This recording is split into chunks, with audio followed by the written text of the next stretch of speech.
నమస్తే, నేను మీ Madhu. T24 and వ్యూవర్స్కి ఈరోజు మనం ఇంకొక టాపిక్ మాట్లాడుకుందాము. మన దగ్గరలో చాలామంది ఫ్యాన్స్ ఉంటారు, తమిళ సినిమా ఇండస్ట్రీలో చాలామంది ఫ్యాన్స్ ఉంటారు. మనకి బాగా రజనీకాంత్ అంటే బాగా ఇష్టం, మనం చూస్తూ ఉంటాము. అట్లనే తలపతి విజయ్ కుమార్ అన్న తలపతి అంటే కూడా చాలా మందికి ఇష్టం.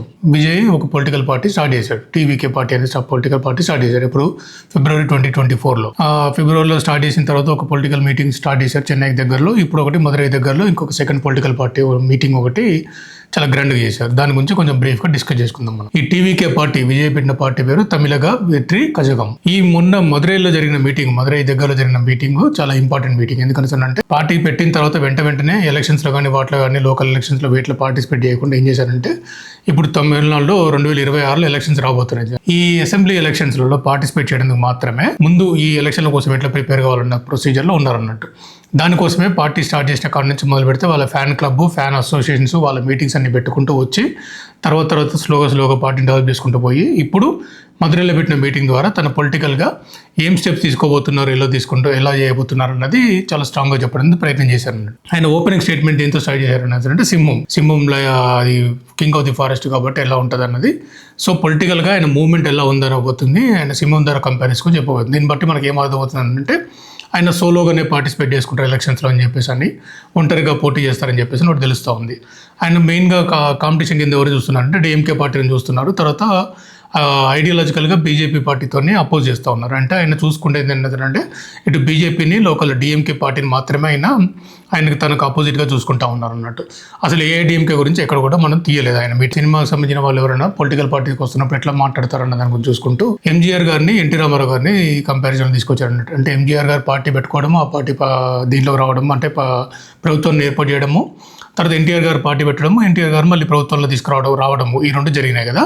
సో ఆయన కూడా అలాగనే కంపేర్ చేసుకున్నారు అన్నట్టు. అంటే సినిమా వాళ్ళు మూర్ఖులు కాకపోయి ఉండొచ్చు, రాజకీయాలు ఉండేవాళ్ళందరూ తెలియకలు కావచ్చు, సినిమాలో ఉండేటోళ్ళు రాజకీయాలకు వస్తే మూర్ఖులు గారు అనేది ఒక స్టేట్మెంట్ ఇస్తూ ఆయన ఏం చెప్పారు అంటే, తన ఉనికి చాలా స్ట్రాంగ్ రాబోతున్న దాంట్లో ఎలక్షన్స్లలో ఆయన ప్రెజెన్స్ బాగానే ఉంటుందని చెప్పినందుకు ఒక కంపారిజన్గా ఎంజీఆర్ గారిని, తర్వాత ఇటు పక్కన ఎన్టీఆర్ గారిని తీసుకొచ్చారని చెప్పి అనుకోవచ్చు. మీ ఇంట్లో మెంబర్ కాకపోవచ్చు, మీ ఆధార్ కార్డు నా పేరు లేకపోవచ్చు, లేకపోతే మీ దాంట్లో రేషన్ కార్డు నా పేరు లేకపోవచ్చు, కానీ నేను మీ ఇంట్లో కుటుంబ సభ్యుల్ని, మీరందరూ నా కుటుంబంలో సభ్యులే, నేను మీలో ఒకరిని, నన్ను అన్నలాగా తమ్ముళ్ళలాగా చూసుకోవచ్చు అని చెప్పి ఒక స్టేట్మెంట్ ఇవ్వడం జరిగింది.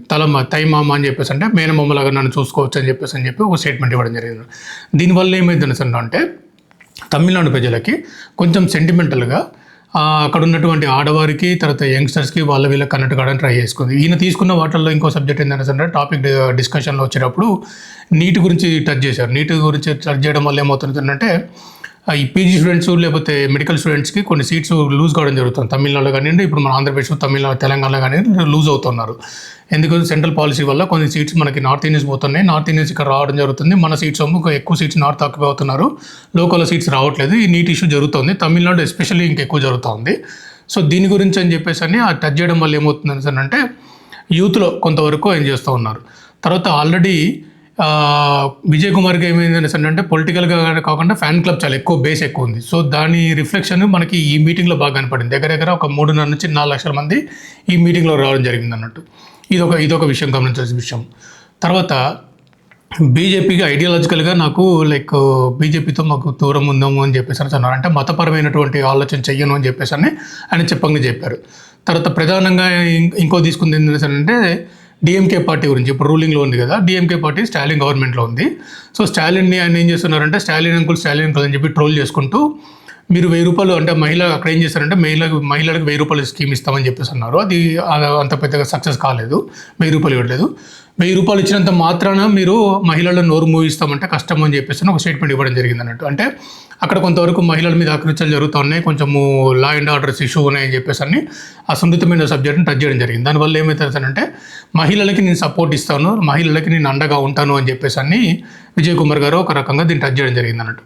సో ఇక్కడ ఏం జరుగుతుంది, అంటే డిఎంకే పార్టీకి ఆపోజిట్ నేనే అని చెప్తున్నారు. తర్వాత బీజేపీ పార్టీని సపోర్ట్ చేయను అని చెప్తా ఉన్నారు. దీనివల్ల ఏమవుతుంది అంటే, రానున్న ఎలక్షన్స్లలో స్ప్లిట్ అయ్యే పరిస్థితి కనపడుతుంటుంది. అంటే ఏఐడిఎంకే సంబంధించిన ఓటర్స్ని కన్సిడర్ చేయట్లేదు కాబట్టి, కొంతవరకు డిఎంకే పార్టీలో ఉన్న వాళ్ళు కానివ్వండి, ఏఐడిఎంకే వాళ్ళు కానివ్వండి, బీజేపీ సపోర్టర్స్ అంటే బీజేపీకి ఉన్నా కూడా బీజేపీ పెద్దగా ఎఫెక్ట్ ఎక్కువ లేదు కాబట్టి తమిళనాడులో ఇంతకుముందు అక్కడ అన్నమలై బాగానే ట్రై చేశాడు, కానీ అదేం పెద్ద సక్సెస్ అయినట్టు కనిపించలేదు. ఎందుకంటే ఎంపీ ఎలక్షన్స్లో 0 సీట్స్ వచ్చినాయి అక్కడ. సో ఇక్కడ ఏమవుతుందని అంటే ఈ న్యూట్రల్ ఓటర్స్ కానివ్వండి, కొంతవరకు ఏఐడిఎంకే డిఎంకేలో ఉన్నటువంటి ఓటర్స్ కొంతమంది ఈయనకున్న ఫ్యాన్ బేస్ వల్ల కన్వర్ట్ అయ్యే ఛాన్సెస్ ఉంది. సో ఈయన ఎలక్షన్స్లోకి వచ్చేసరికి ఓటుని డిస్టర్బ్ చేస్తారా, లేకపోతే ఓటింగ్ పర్సంటేజ్ పెంచుకొని ఈయనే గవర్నమెంట్స్లోకి వస్తారా, లేకపోతే ఉన్న బీజేపీని కానివ్వండి లేకపోతే వాటిలో స్ప్లిట్ చేసేసుకొని ఈయన వల్ల వేరే పార్టీ ఏమన్నా థర్డ్ పార్టీ ఏమన్నా ఎలక్షన్స్లో మనకు ముందుకు వస్తుందా అన్నది ఒక క్వశ్చన్ మార్క్ వస్తుంది అన్నట్టు. ఇది అంటే ఈ సంవత్సర కాలం పీరియడ్ ఉంది కాబట్టి ఈ సంవత్సరం కాలంలో విజయ్ కుమార్ తీసుకునేటువంటి స్టెప్స్, తర్వాత ఆయన తీసుకునేటువంటి పొలిటికల్ ఎజెండా, తర్వాత పొలిటికల్ స్ట్రాటజీస్ బట్టి ఈ మూవ్మెంట్ అనేది జరుగుతూ ఉంటాయి. ఈ మీటింగ్ వరకు తీసుకునేది ఉంటే చాలా ఇంపాక్ట్ఫుల్ స్పీచ్, ఓపెనింగ్ సెంటెన్స్ చాలా బాగుంది, మధ్య మధ్యలో పంచ్ లైన్స్ చాలా బాగున్నాయి, తర్వాత స్టేట్మెంట్స్ చాలా బాగానే ఉన్నాయి, పబ్లిక్లో సెంటిమెంట్కి పోవడానికి బాగానే ట్రై చేశారు. కానీ ఓవరాల్గా తీసుకునేది ఏంటంటే తమిళనాడు ప్రజల కోసం ఏం చేస్తాను, తమిళనాడు ప్రజలకి ఏం కావాలి, తమిళనాడు ప్రజలు కోరుకుంటుంది ఏంటి, రానున్న కాలంలో ఈయన ఏం మార్పు తీసుకురాబోతున్నారు, ఇండస్ట్రియల్ పాలసీ కానివ్వండి, అగ్రికల్చర్ పాలసీ కానివ్వండి, అక్కడ ఎలక్ట్రికల్ పాలసీ కానివ్వండి, లేకపోతే డిఫరెంట్ పాలసీస్ మీద కానివ్వండి, లేకపోతే లోకల్ ఇష్యూస్ మీద కానివ్వండి, డిస్ట్రిక్ట్స్లో కానివ్వండి, లేకపోతే ఓవరాల్ జనరల్ సబ్జెక్ట్ మీద కానివ్వండి. Tamil Nadu shares very big sea coast ఉంది. అంటే సీ కోస్ట్ మీద ఉన్నప్పుడు మనకు అక్కడ పోర్ట్లో కానివ్వండి, పోర్ట్ సంబంధించిన ఇష్యూస్ ఏం చేస్తారు కానీ తర్వాత శ్రీలంక మైగ్రేషన్ జరుగుతూ ఉంటుంది తమిళనాడులో. ఈ శ్రీలంక మైగ్రేషన్ ఇష్యూ ఏం చేస్తాం, శ్రీలంకన్ తమిళన్స్ ఇష్యూ కానివ్వండి, శ్రీలంకన్ తమిళన్స్ మైగ్రేషన్ ఇష్యూ కానివ్వండి, అయితే పోర్ట్ లాంగ్ కోస్టల్ స్టేట్స్ ఉంది కాబట్టి అక్కడ మనకి వరల్డ్ అంటే లైక్ చైనా బార్డర్ నుంచి కానివ్వండి, లేకపోతే వేరే కంట్రీస్ నుంచి కానివ్వండి మనకి ఇల్లీగల్ స్మగుల్ గూడ్స్ వస్తూ ఉంటాయి. ఈ ఇష్యూస్ గురించి కానివ్వండి, ఇట్లాంటి ఇష్యూస్ మేజర్ సబ్జెక్ట్స్ ఏదైతే ఉన్నాయో వాటి ఎక్కడ కూడా టచ్ చేయలేదు. ఇండస్ట్రియల్ పాలసీస్ గురించి మాట్లాడలేదు. కేవలం ఏంటంటే ఆ స్పీచ్ మొత్తం తీసుకున్నట్టయితే పార్టీ గురించి, తర్వాత అపోజిషన్ పార్టీలో అంటే ఇప్పుడు రూలింగ్లో ఉన్నటువంటి డిఎంకేని, తర్వాత సెంట్రల్ ఉన్న బీజేపీని వాటి క్రిటిసైజ్ చేయడానికి, తన గొప్పతనము, తన ఫ్యాన్ క్లబ్ని వేపుకోవడానికి పంచ్ డైలాగులు, అంటే ఓవరాల్గా తీసుకునేది ఉంటే మనకి ఇంతకుముందు గతంలో కూడా చాలాసార్లు చూస్తున్నాం మనము. ఇటు పక్కన చిరంజీవి గారు కూడా ఒక పొలిటికల్ పార్టీ పెట్టారు, స్టార్ట్ చేశారు, ఆగిపోయారు. తర్వాత రజనీకాంత్ గారు పొలిటికల్ పార్టీ పెడదామనుకొని స్టార్ట్ చేసి ఆగిపోయారు. తర్వాత ఇటు పక్కన మనకి కమల్ హాసన్ గారు పొలిటికల్ పార్టీని స్టార్ట్ చేసేసారు, దాన్ని కలిపేసుకొని పోయి ఇప్పుడు రాజ్యసభ సీట్ తీసుకున్నారు. తర్వాత ఇట్లా చాలా మంది, పవన్ కళ్యాణ్ గారు పొలిటికల్ పార్టీ పెట్టారు, దాన్ని సస్టైన్ చేయగలిగారు, ఇప్పుడు డిప్యూటీ సీఎం కలిగారు.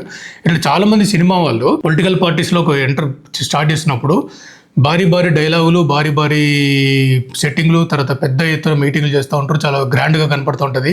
ఎందుకంటే సినిమా అనేది చాలా పెద్ద సినిమాటిక్ వరల్డ్ అనేది చాలా గ్రాండియర్ కనపడుతూ ఉంటుంది. అంత గ్రాండియర్ ఈ మీటింగ్లో తీసుకొచ్చినంత అంత గ్రాండ్గా పబ్లిక్ ఇష్యూస్లో కూడా వెళ్తారా లేదా అన్నది మనకి టైం నిర్ణయిస్తుంది. రానున్న కాలంలో విజయ్ కుమార్ ఏ స్టెప్స్ అయిపోతున్నాడు, టీవీకే పార్టీ ఎలా ముందుకెళ్తుంది, TVK party success of failure అన్నది మళ్ళొకసారి మనము తమిళనాడు ఎలక్షన్స్ ముందు వచ్చినప్పుడు డిస్కస్ చేసుకుందాం. ఈ కాంటెంట్ కనుక మీకు నచ్చినట్టయితే ప్లీజ్ లైక్ చేయండి, షేర్ చేయండి, సబ్స్క్రైబ్ చేయండి. ఇంకో టాపిక్తో మళ్ళొకసారి కలుసుకుందాం. Thank you.